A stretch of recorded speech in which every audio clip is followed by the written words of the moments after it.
Good morning, everyone. Welcome back to Rav Dessler. So we're at part 11 over here, spiritual decline and destruction of the Second Temple.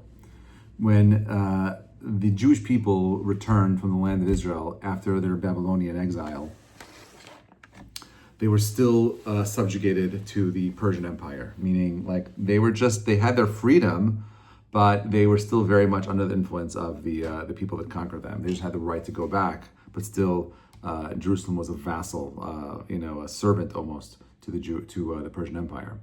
And this indicates, Rav Dessler says, that they had not yet reached the full spiritual restoration, meaning even though the Galut was over, they went back to their homeland, kind of like where we are right now. Like Israel is not a fully independent state. We'd like to believe it is.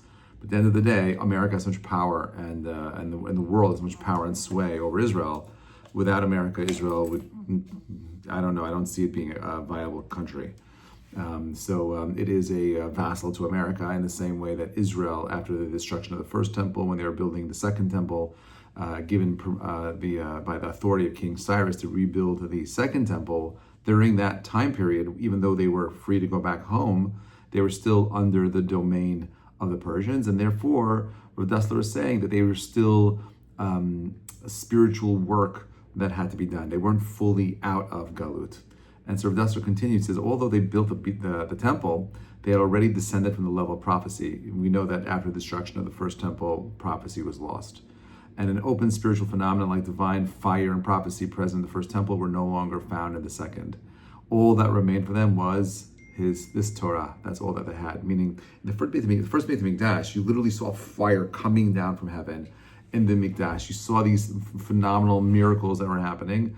It was obvious there was a God. Today, after the destruction of the second Beit Hamikdash, like up until today, we have nothing but the wisdom of the Torah that keeps us grounded, safe, and giving us a ability to kind of re-envision a future.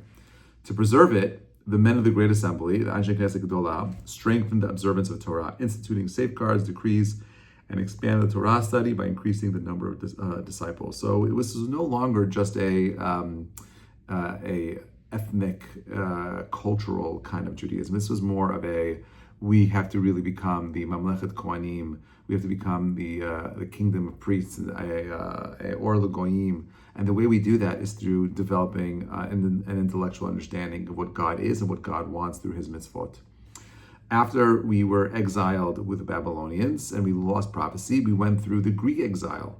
And the Greek exile represents intellectual darkness. And this is what Rav Dessler says. He says, however, when the people grew lax in their observance, they were subjugated to the Greek exile, which was deeply spiritual, which was a deeply spiritual oppression. The wisdom of the Greeks, they conquered the world and darkened the eyes of Israel. The Greeks issued decrees banning Torah study, Shabbat observance, and circumcisions. Also, Taharat Mishpacha, the pillars of a Jewish life, were cut off. Only when the Chashmonaim rose up, risking their lives for the sake of Torah, were they able to overcome the exile and reestablish Torah dominance in their era. And that was it. So you had the Greeks that came along, and so the Persian Empire was there to push us spiritually to grow. We became lax again, and then you got something worse. We had the Torah as an antidote to the exile. We started building the Torah, but we weren't complete. We didn't finalize anything. The Greeks pushed us, and they banned Torah study, banned Shabbat, banned all the things that allow us to maintain our spiritual connection to our Judaism. The Chashmonaim, the Kohanim rise up, and they're able to kind of reestablish Torah dominance in their era, not for the whole kingdom, but for small parts of it. Jews still had a ability to connect. And then comes the end of the Second Temple era, which is where we are right now, currently in this exile. You have internal strife, hatred, sinat chinam, destroying the Jewish people. It says over here, the Gemara in Yomah says, why was the Second Temple destroyed? Because of sinat chinam, baseless hatred. Rav Dessler says, this baseless hatred is not rooted in any competition or legitimate goals. It was driven by ego, pride.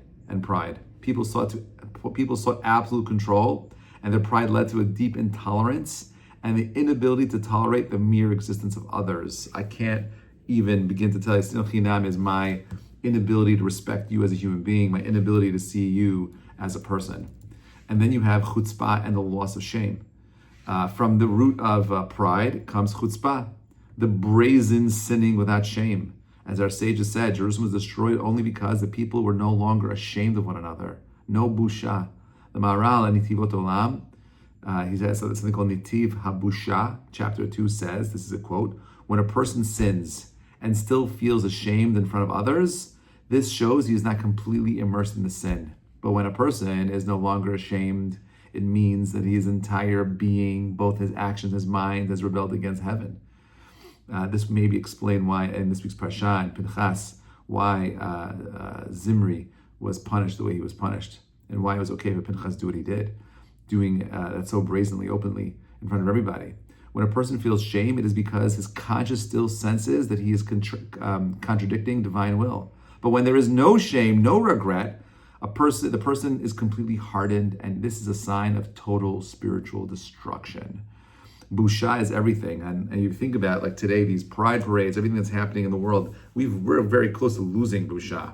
And the fact that we still have human beings on the planet that still have the sense of common human decency, a sense of humility, busha, the ability to just feel a sense of shame, is why our society has not completely devolved and destroyed itself.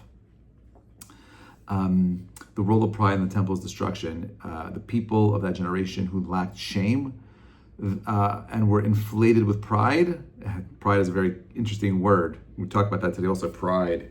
That pride, inflated with pride, Rav Dessler says, were the very ones who brought about the destruction of the temple. The pride fed their divisiveness, their hatred, and ultimately their downfall. And so therefore, when we talk about the exiles of the Jewish people, the destruction of the second temple, we're talking about the beginning of the end of a society, of a kingdom, the end of a country, a government.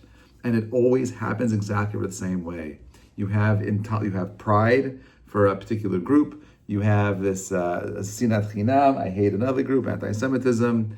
And at that point, once you reach that state where there is no respect for anybody and it's all brazenness, that, my friends, is the beginning of the end of that culture and civilization, which is where I believe the world is today. Look at Europe right now, France, England, Spain, protests every single day. We're watching the end. People don't realize that it's like the Titanic is sinking and people are shuffling the chairs on the deck when they don't realize they're actually sinking. B'ezrat Hashem, next week we're going to talk about the galut of man, which is where we are right now. Wishing you all a Shabbat Shalom, and thank you so much for listening. Kol Tuvin. Be well.